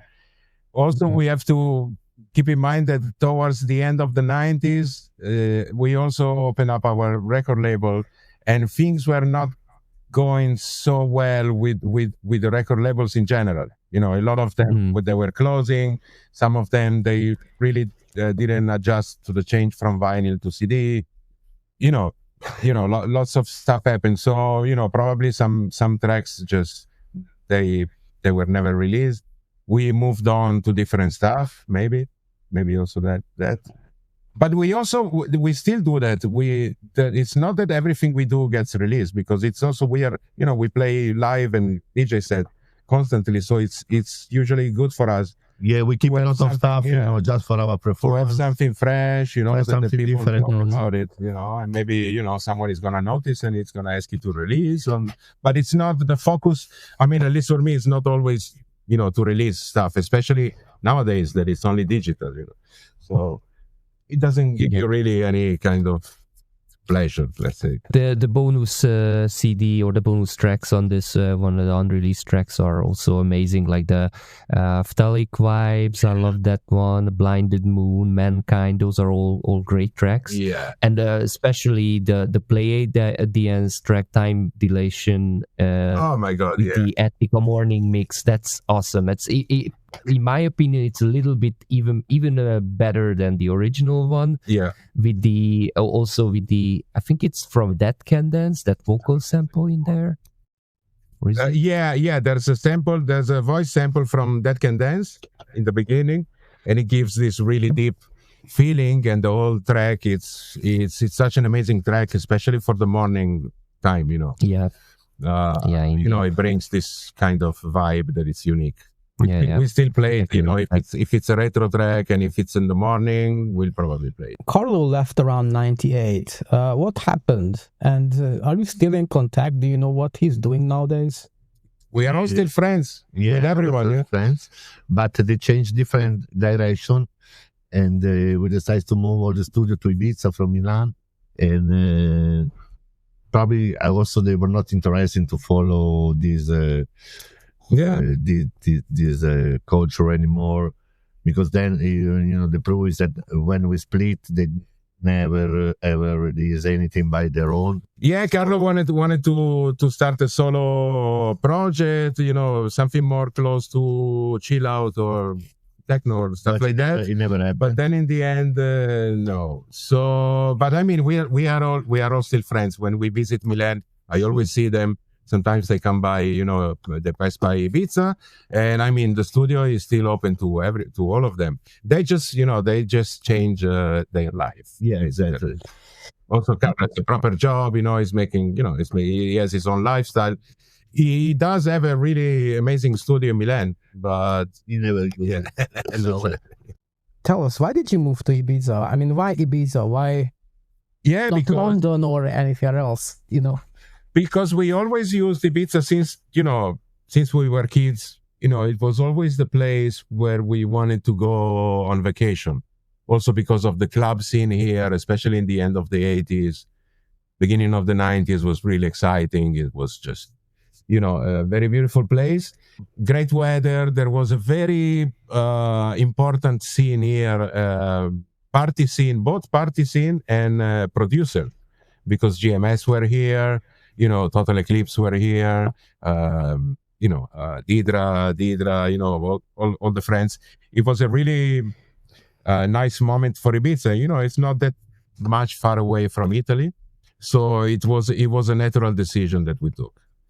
And we didn't really want to keep working in Milan. It was nice. But you have to go on a studio which is, underground, and you're never going to see the light of the day. And so we moved here. It was like a test in the beginning, but then, we opened the studio here and we enjoyed. It's fine. Now, many things have changed since those times, especially for the island.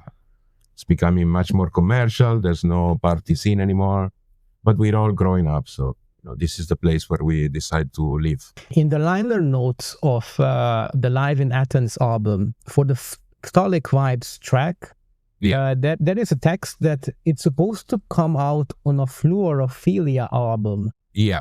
Is that was supposed to be your next album, or? That was going to be another album released on Blue Room.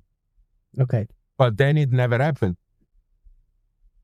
I mean, because of the release time of Blue Room in those years, I remember there were a few people upset because they were buying all Blue Room had a lot of artists, but it couldn't keep up somehow with releases.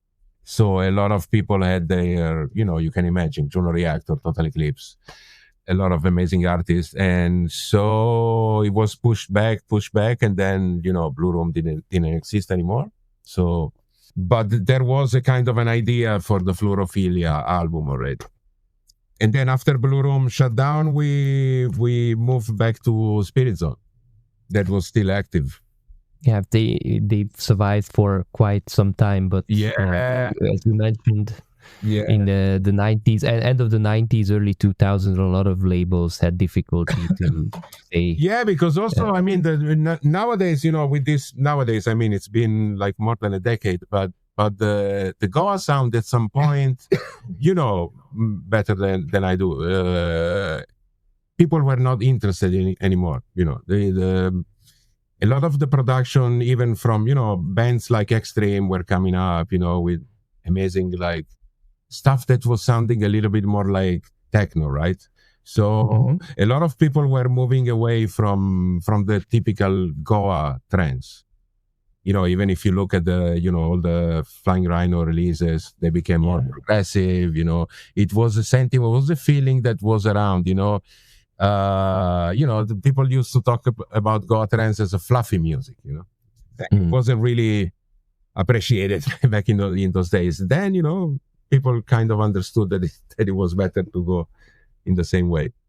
So the Fluorophilia didn't happen, but the Equator came out in 99, which is already a little bit different direction. So you are more experimenting with different styles, more breakbeats, down-tempo tracks in there, tribal elements. Yeah. But it's still kind of, in essence, it's still a Goa trance album. Well, it's this big change in sound that you hear is because by that time, it was much easier to sample stuff. That's why you hear all those breakbeats things going on. We could actually finally chop the samples in the computer and send it to the Akai with a SCSI cable. That was a big change in music production. There was this software that came out from Propeller Heads, the Recycle, and that's changed. I think it changed the sound to a lot of people because finally, you could actually use, percussion sounds taken from one loop, and in Equator there is a lot of that. And also, we kind of experiment a little bit more with the down tempo stuff, which is something that we are still doing nowadays. I know that people were expecting another Alien Protein, but we were kind of changing a little bit our sound. And then Andrea also left in 2000, right? He never left. I mean, as I said, we are still big friends. But once the studio moved to Ibiza, it's either you decide you follow the band or you stay home, right? So it wasn't easy for any of us to go to another count. But if you love it, you do it. Right? Before for Carlos, it's the same. It's the same things happens also. He didn't really want to continue, to write and produce and work, electronic music because it changed. He lost his interests. He lost interest, and since then he never also write any kind of tracks of our kind anymore. I mean, nowadays you can even work remotely. So if something like this happened, the studio moves in Spain, I can work from home. We can still collaborate. But that was his decision, to stay in Italy. So at that point, it was 100% our life. So we were living from the music. So it was a serious thing. But Andrea did produce some music on his own for a while. He was working with Arkanoids project. He was working. Arkanoids is a band created by our very good friend Yang and Giotto. Andrea used to show up there and make music together. But again, things change, life goes on. Yeah. Brilliant music from them anyway. Yeah. The next album, Nitrox, is Ethnica's most banging and probably minimalistic and darkest album, which you created as a duo. So what are your thoughts on Nitrox, and why is it so dark? I don't know, a million of reasons. We in those times we basically just moved to Ibiza. The studio was just a room, We used to run the studio on a generator, so we didn't have that much time to work on the music. And as I said before, the sound, even from a lot of different artists, was going towards being more minimalistic and more techno-ish in a way. To not stuck in, I know people hated it, but and produce another album, sometimes for an artist it's good to try to experience different field and present a different production. Somebody like it, somebody not, like always. Yeah. But to not stuck on the same formula all the time and repeat it. It's nice to experiment, something different. Sometimes more lighting, sometimes more darkness. But there is no light without darkness. So that's another title, yes. Because you mentioned Extreme. They did the exact same with Irritant, which is also banging techno record, for example. Yeah. I've also asked. I mean, we always been into techno, even before Psytrance. So there is a little bit of love for that kind of sound, not as much as what we usually do, but we still have a techno project nowadays. Technica, yeah.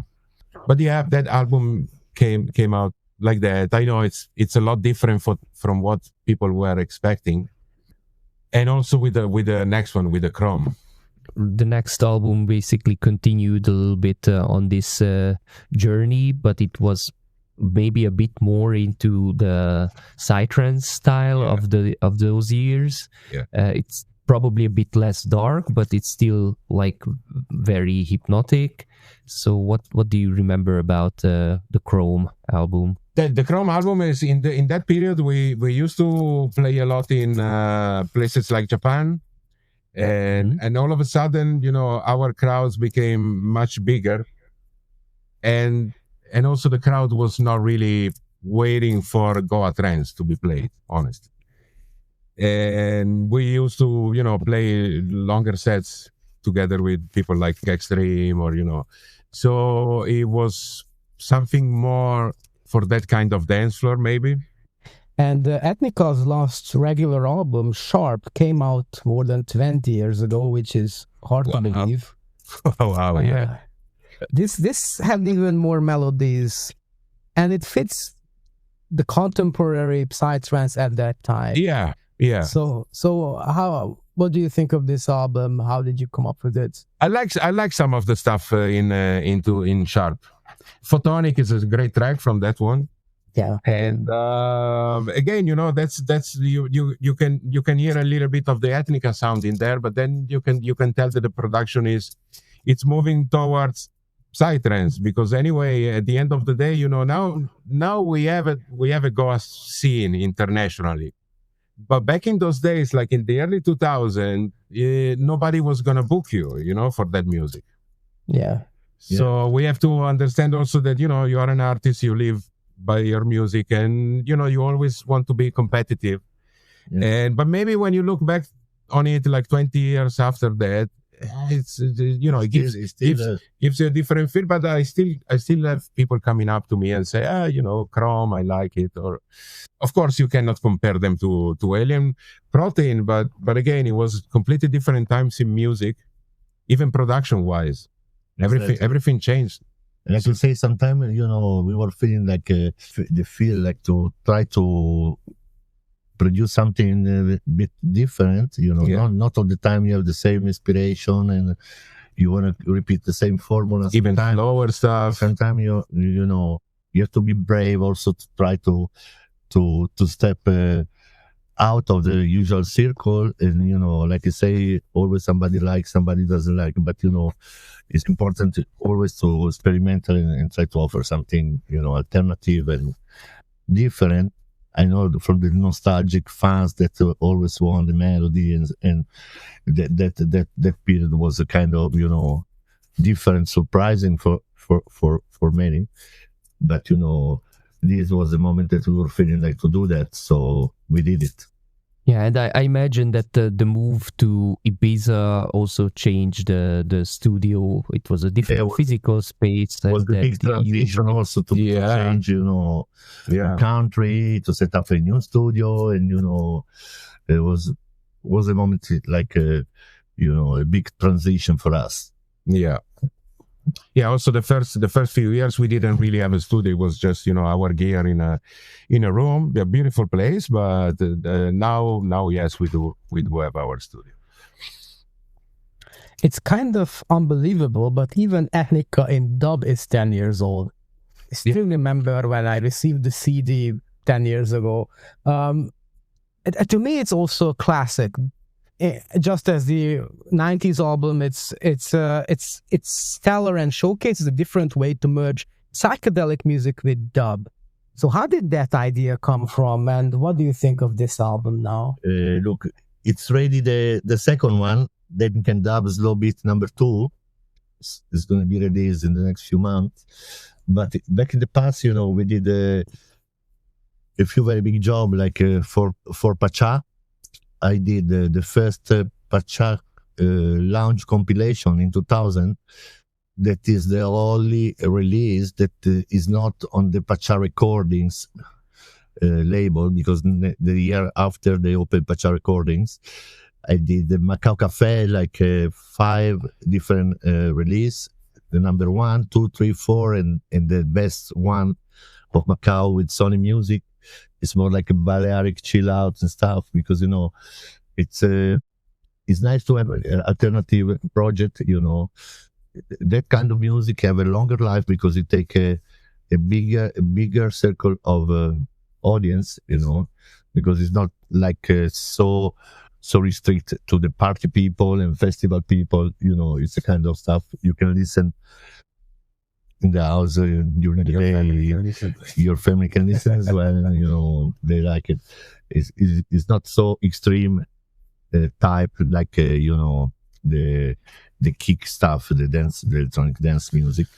So have a longer life. Also a matter of selling. We see that on digital we have almost 300 titles in digital selling, and with the statements, the ones that keep selling very good is the slow stuff. Pacha Lounge number 1, Macau Cafe, Ethnica and Dub, and we really like it, it's kind, because even today when we have like a booking for a big event, most of the time they ask also extra sets of Ethnica and Dub or Ethnica, like what we play in the Dome in Ozora.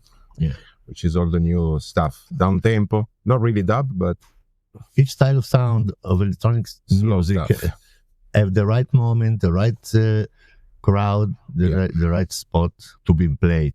So we say, why not?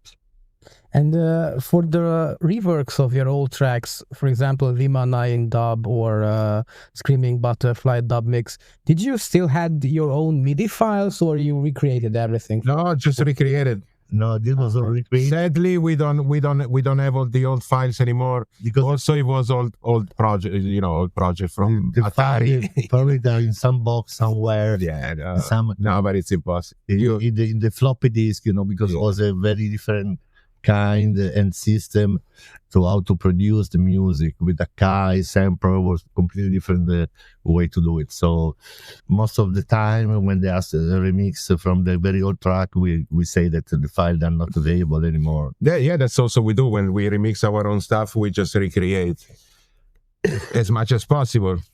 It would be great to have the original MIDI files, but honestly, a lot of that stuff will be just, acid sequences, and then you need the right synthesizer to, And also when we saved the track, it was saved on all the synthesizers, so we had floppy disks and memories for each synthesizer.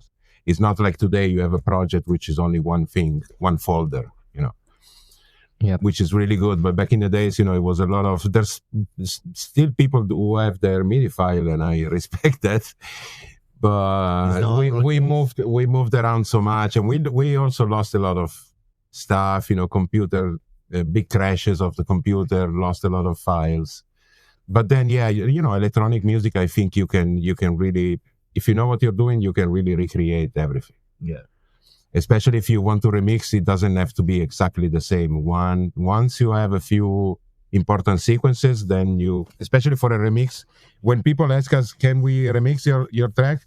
We are expecting them to take it to another place, right? So the main thing is just to keep the vibe of your track. After 30 years, the Alien Protein album is re-released, basically. Yeah.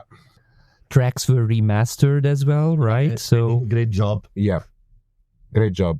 Took everything from the original tapes and then remastered. Yeah, well done, Chris and Jasket. Yeah, Tim Schultz did the mastering, and he really did a good job, because those are the original tapes, and from back in the days. So very good job by Soundtrip and Tim. And what can you tell us about the unreleased tracks? Do you have a drawer of unreleased tracks still? I mean, over the years with Dot Records, you already released like 20, 30. How is it possible that you still I think it's now, there may be a couple of surprises, but we totally know what we have. And, people are going to have a surprise soon. My dad backup collection, there are a couple of hundreds of tape. Always came out, some goodies. Yeah, you never know. But that huge collection, it's a lot of time to even listen to all of the tracks that are there. Exactly. Yeah. Yeah, there are a couple of months of music. And how did you collect or decide what goes onto this album, onto the 30 years of Ethnica? Look, first, I was playing that back in the days. First with Sony professional normal tape, and then that. So I had a big collection, and then was really important when we were creating a track to have a rough mix of even if you were in the middle of the programmation of the track, to have a rough mix just to try and then keep going. So we have sometime recording of 5-10 different versions of the same track that in the beginning is not finished, in the middle, and then going to the 70% of the ending, and then recording on that, playing, and then back in the studio, and then change the arrangement. So I will always push in the studio after a long session to make a rough mix recording on that. So yeah, but in the case of this 30 years, we provided the music to Chris, and then Chris and Joske, they came up with a track list. Yeah. And so the tracks were chosen. After the release, what can we expect from you guys? I see that on compilations you already started making new tracks that are still in this old school style, basically. Golden Era is the first one of this new series of tracks we are preparing that are like 100% Goa trance sounding, like old school kind of stuff. And still working on it. Golden Era is one example. Also the Prana collaboration we did. Yeah, we have here. Yeah, in my place and staying in Ibiza. Yeah, we did quite a few tracks together that are kind of old school sounding. So surprises are gonna come from us. Not only psytrance, but some old school stuff for sure. You mentioned that you had the Prana collaboration track, Don't Open the Box. So yeah. What's in the box? Tell me. I'm not sure because the Prana guys, they sent us a bunch of files. They started working on the track, and the sample was already there. Pandora. I never asked what was in the box. It just sounded cool. I'll ask Tsuyoshi. We should ask him actually. You also mentioned that there is a new Ethnica downtempo coming. Yes. Oh yeah. Yes, Ethnica dub slow beat coming soon. Yeah, the stuff we played last summer in the Ozora in the Dome. This kind of stuff like slow beat, very electronic, but with a lot of ethnic instruments in there. People love it, so we are really looking forward for it to come up. Also with the Blue Room, we're gonna have soon a very important release of AP 3-4 tracks. Yeah. Of this kind. Yeah. Under 10 BPM, something like that. Taken from the same work of Ethnica and Lab. So that would be also a really good feeling after such a long time to go back and work appearing on Blue Room. And you also have the other project, Ethnica. Can we expect something there? I think you had a couple of tracks on Iboga Records. Yes, we did. We released a few things on Iboga, which went really well. We keep producing techno, even though there's not that much time, lots of stuff ready to be released. But we will see. What's important will be the next new Ethnica album, which is almost done. Yeah. Ethnic album will be released on Sacred Technology, but that's more for the modern stuff, eh? Okay. We're gonna keep collaborating with Soundtrip for everything that concern retro, Goa trance and all this stuff. We are very happy about the collaboration, so it will go on. Yeah, and you're also playing at the Apsara Festival. Yeah, and we're also looking forward to that. Yes. Also, people are gonna hear some surprises there. Let's not disclose anything. It's a surprise, so better it is. Much more. Yeah, but people should expect some. My last question is: you also worked for a soundtrack of a game lately, right? Yeah.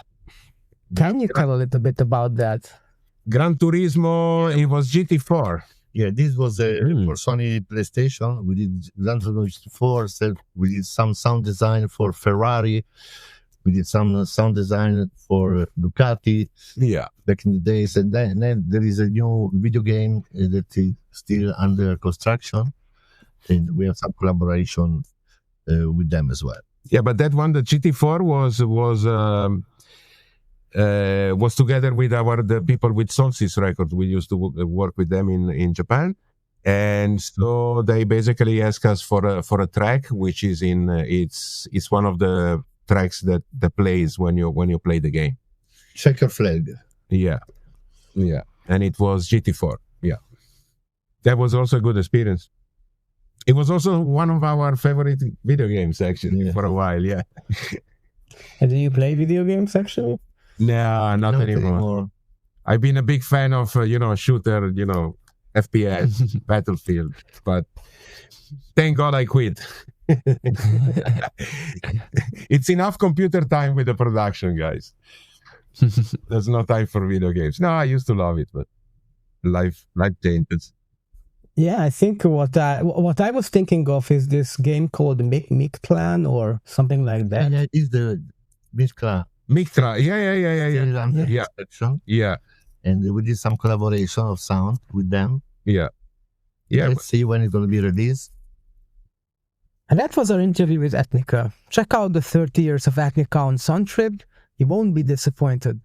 Of course, we plan to have another chat with the guys in the future and talk about Pleiadians and crop circles. So stay tuned for that. Thanks for listening, people. If you enjoy the podcast, hit the like button and be sure to subscribe. If you have any ideas, questions, leave a comment or message us on Facebook.